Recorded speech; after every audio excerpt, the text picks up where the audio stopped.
Saludos familia, soy Mario de los Santos y en este vídeo os voy a compartir una variación del paso típico o básico de la bulería.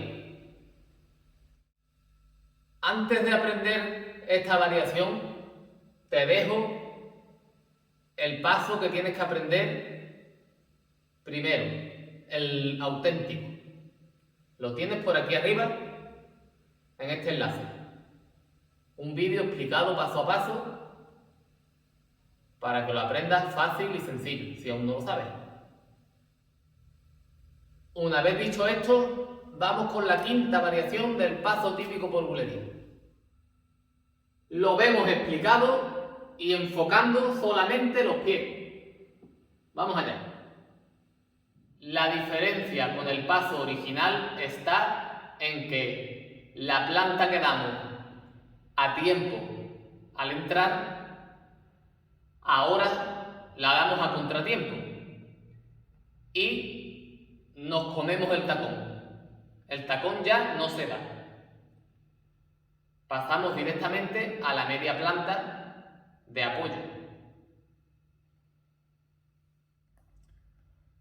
Que uno, que dos.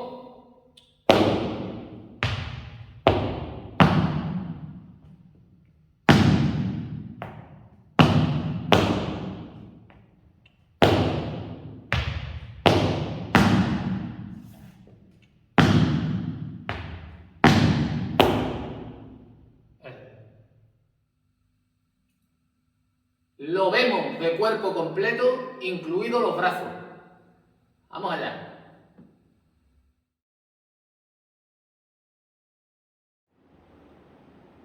Y que uno, que dos.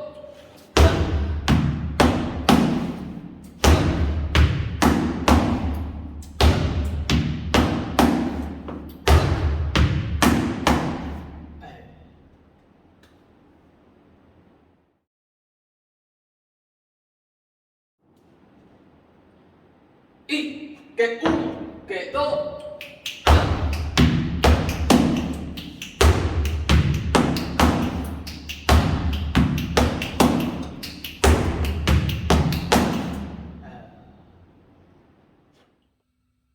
Lo vemos dentro del compás por bulería.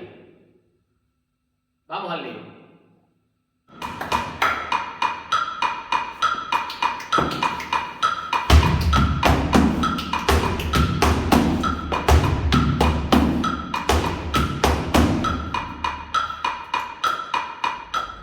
Pues listo, hasta aquí el vídeo de hoy. Espero que te haya gustado.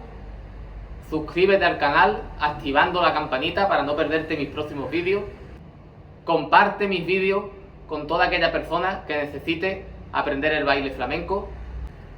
Déjame un comentario sobre qué te ha parecido el vídeo y sobre qué quieres que publique mi próximo vídeo. Y dale un gran like, que eso me ayuda muchísimo. Sin nada más que decir, te deseo mucha salud, muchas bendiciones y mucho flamenco. Hasta mi próximo vídeo.